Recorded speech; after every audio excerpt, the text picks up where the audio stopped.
So a little over a month ago, I made a guide video, and turns out it wasn't it wasn't that great. It wasn't a great video. I was kind of misinformed at the time. I didn't really know much of what I was talking about, but it was overall still very relevant, and a lot of what I said was true and makes a lot of sense.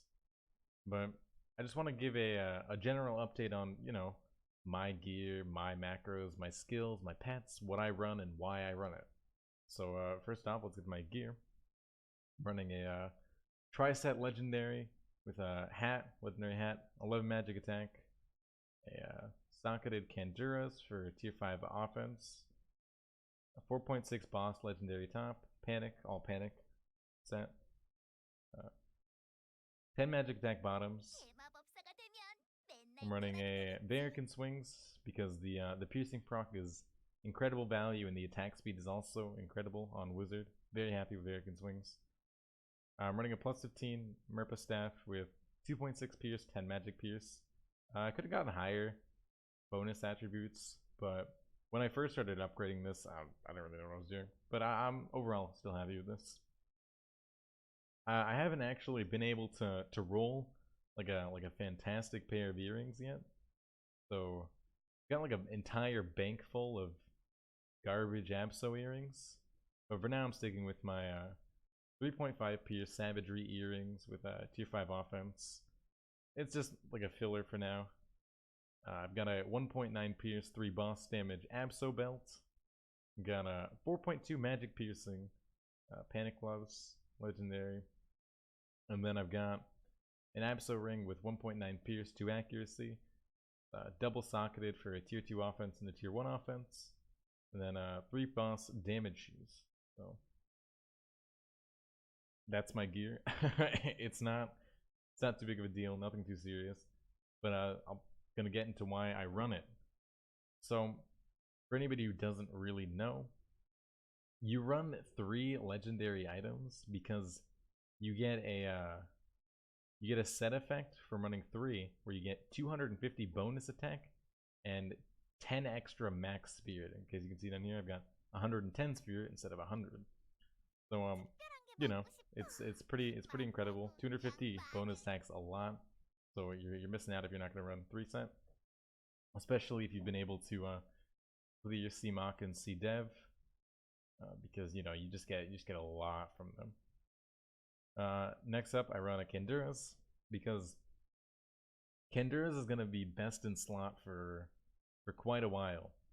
It's got incredible value, attack speed, accuracy, and then its like set effect is fantastic. But to have it be best in slot, you need to be able to consistently socket it, and it's fucking scary because it's expensive. It's expensive to socket a Kanduras, but overall very worth it. Magic attack bottoms. Magic attack actually scales about as well as boss damage, so you're not really missing out on too much if you just want to opt a little bit more into magic attack. Now, don't get me wrong, boss damage is still incredible, and you should be wanting, a fair bit of boss damage, but magic attack isn't much different. The scaling is similar. So, Verican swings, attack speed, incredible for wizards, and then the piercing proc is also incredible. So we'll get into the bonus effect, Shadow Hunter for Merpa later, but for now it's just the bonus attributes: 2.6 pierce, 10 magic pierce. Pretty basic. I think most people know how to get there. What bonus attributes you want on a weapon. Not too difficult. 3.5 pierce earrings. So I have pretty low base piercing. I'm running 9.9% without the Scion of Light buff, which isn't that terrible. It's not terrible to have the piercing that I have, but most of it, like a fair bit, is coming from these earrings. So I can't get rid of these right now until I get, a decent pair of Abso earrings. And then I have the tier 5 in there because I got lucky. I just got lucky, and that's why it's in there. you know, this belt, it's really good. Obviously, you know, 1.9 Pierce, 3 boss. Can't go wrong. I want to value reroll it a bit. I don't know if I already said that. I just really like it a little bit better. Um, you know, obviously the reason that I'm running 3 set is the gloves are in here too. But they got 4.2 magic piercing because, you know, the magic piercing cap. I'm basically almost there running these. I've got a 1.9 pierce. Okay, so also have not been getting very lucky with my ring rolls, so this is the best I can manage for now. And then I just have the gem slots in there because I couldn't roll a better ring, and I'm like out of rings to roll right now, so I I can't. But you know, whatever. And then boss damage, obviously just boss damage. It's great. For my builds, I actually run Tri-Elemental now, which is just running every single element maxed. And that with Elemental Master Max is what I run right now. Reason being is it's incredibly bursty. You do so much damage with all of these. So Wizard profits of the fact that it has really high uptime and is basically always able to be attacking. And with that comes the chance to do a lot of damage. And that's, you know, these 3 abilities, they do a lot of damage. It's basically as simple as that. Now, if you can proc your weapon to get your 36% magic attack bonus for 11 seconds and use any one of these, you'll see just how incredibly bursty it does and how much damage you can do with just an ice storm, for example, or just a flame tornado. You just do a lot of damage. The same can be said for the piercing buff. It'll just be, you know, incredible value. I run magic armor at 1 just because, you know, it saves me sometimes. Whatever, I'm happy with it. I run pyromancy only level 1 because for the first level of all of the single element leveling up skills for damage, the damage increase skills, you get 3%, like 3% of all fire damage is increased.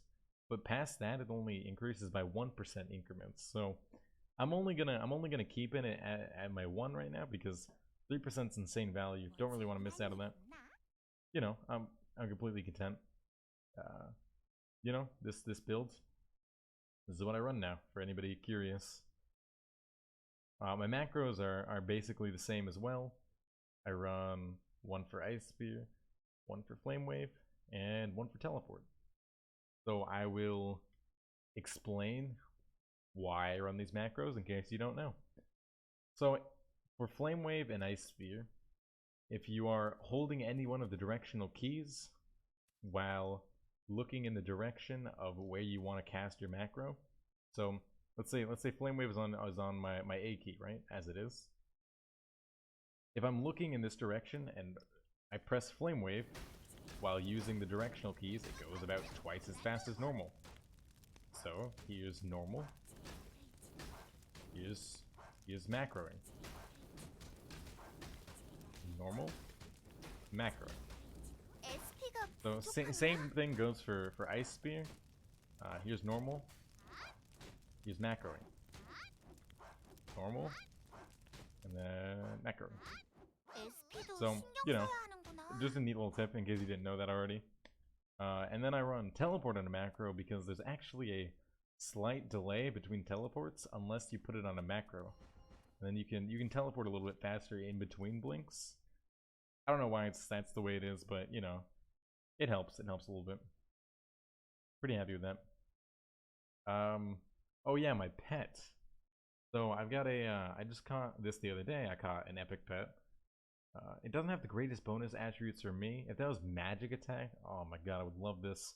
But either way, I'm pretty happy with it. I'm leveling it up. Epic pets are a huge increase to DPS. Don't let that deter you though. Exceptional pets are also a huge increase to DPS, just on a smaller scale than an epic pet. And I would definitely say that it's worth investing into if you haven't yet, or even investing the time into catching pets, as you see that I have been. I've been putting a lot of time into catching pets. and it's paid off, obviously. But anyways, I just wanted to make this a quick update video on what I run and why I run it. I want to make some more videos on this channel, you know, more content. But let me know if you've enjoyed this kind of video, and leave a like. I appreciate any support. Thanks so much.